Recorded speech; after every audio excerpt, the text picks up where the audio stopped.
The Victorian Alps is a beautiful place to visit. It has majestic scenery, spectacular wildlife and pristine natural areas. In this series, I've been learning about just how special this place is, but also that human visitors have affected alpine areas and not always for the best. The good news is the locals and people who work on the mountains are working hard to maintain its natural beauty and balance.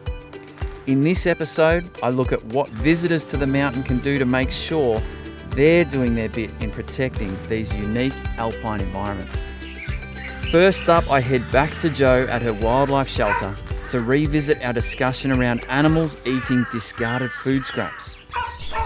What have these all come in? They're all babies that are coming, these are all babies. Yeah. I get a lot of baby birds with chalky beaks. The beaks break off. Okay. Not enough calcium in their food, so they're picking up human pie crusts, whatever. Yeah. And the baby's not getting enough the right vitamins and the calcium and things they get from the insects. Yeah, and they get wobbly legs. Yep. So obviously the food you feed them isn't like human bread and things like that. No, bread is probably the worst enemy out. Okay. It's no nutrients. No, nothing in it at all. It's really bad for birds, especially ducks and magpies and any bird. It's scary to think that the animals Jo cares for are probably only a fraction of those who interact with our food waste in the wild. From native animals finding human foods and getting sick from eating them, through to discarded human food attracting pest species like foxes and mice to alpine areas. It's clear that our food needs to be kept out of animals' habitats to keep them safe. The other potential impact of discarded human food in alpine areas is its ability to affect the landscape and animals' habitats. A key candidate here could be an alpine bog in the middle of Falls Creek.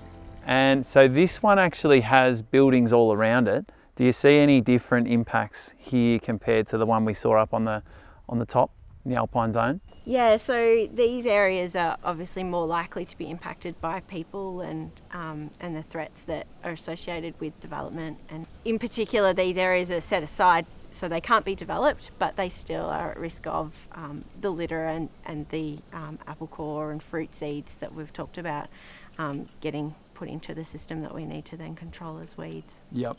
And the apple core issue is one we sort of asked at the start. I particularly wanted to know what happens when you throw an apple core away. Do you see evidence of apple cores and is that just as litter or is that as the plants or what happens? Yeah, so initially it is just like a litter item, but they do easily take root. They do grow. Yeah, in these environments, especially with the wet areas where there's enough water to just keep them growing. Yep. Apples tend to not mind having snow on them for a few months of the year and keep on growing in the summer and can become quite large and multiple stemmed. There is actually an apple tree growing just down here that we've stopped by. That apple tree would have been from an apple core. Someone's walking along the track, thrown it in, and that's grown right there. Yeah. Yeah, wow. So I've found out the answer to my question. Apple cores do grow into apple trees. But is this a problem? To find out, I met up with Jess from Hotham on the side of a steep mountain road. So Jess, what plant are we looking at here? This here is an apple tree, which has come from an apple seed or an apple core, which has been thrown out of a car window. Yep. It landed here, and over the years it's started to grow and spread. This is all stemmed from one apple core. Wow, so this bit would have all been an apple core probably thrown in from that? Yep, absolutely. Wow, and now that it's growing and it's here, is it okay to be here? Absolutely not. It's not a native plant for this area, and being in the Alpine National Park, it's a pest. It needs to go. Gotta go. When introduced fruit trees take seed and grow in the alpine environment, they take up vital nutrients and space that would otherwise be used by the native vegetation. By doing this, they also alter the habitat and make it less suitable for the local animal species, like this endangered alpine she-oak skink.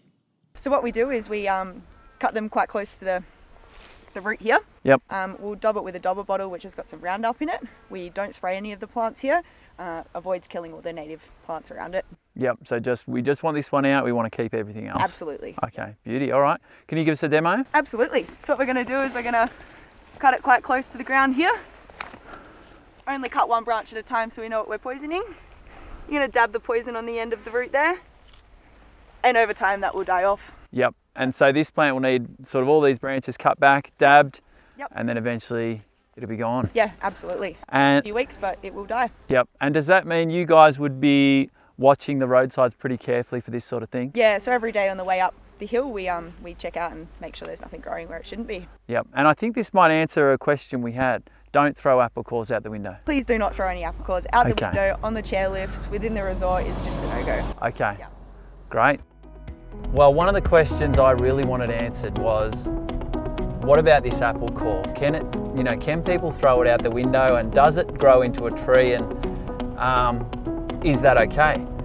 And now that we've been up here and we've spoken to people about it, and we've really gotten to understand how special and unique but fragile this habitat is in this ecosystem, I know the answer to that, and I know now, once seeing those apple trees, that if they go over the edge they can land anywhere. They can land, maybe in a place that they can be cut down by the resorts and looked after like that, but they can also land in any nook or cranny around here, so they could get somewhere where you can't actually get to them, and they're great at spreading.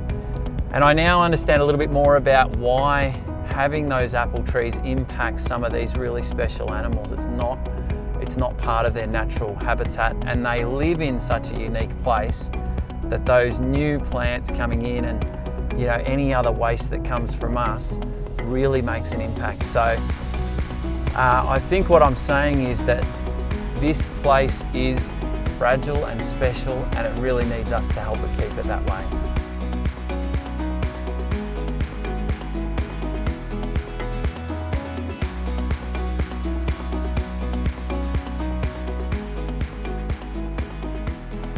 I end my journey at the base of the Victorian Alps, which is really the start of the rivers and creek systems that flow through this region. I've learnt so much by going up to the Alpine areas and talking to the people that live and work there. We've seen how unique and fragile the Alpine environment is. George took us to the Alpine boulder fields and explained their importance to wildlife like the endangered mountain pygmy possum. Naomi took us to an alpine bog and showed us how fragile this ecosystem is. We looked at how our small actions, often without realising, can impact this important environment. Jess showed us an introduced apple tree and what the resort management are doing to manage this tricky threat. Jo introduced us to the wildlife that she's helping that have been impacted by our presence in the Alpine region. Pricey showed us how recycling works on the mountain and how glass is being reused. Finally, we found out how we can continue to enjoy this beautiful place and look after it. The kids at Falls Creek showing us how they are being active in the solution through diverting their organic waste to their living bin. To conserve these special places for the future generations and the plants and animals that live there, in the end, what we should be thinking about is what we leave on the mountain and the big impact of our small choices.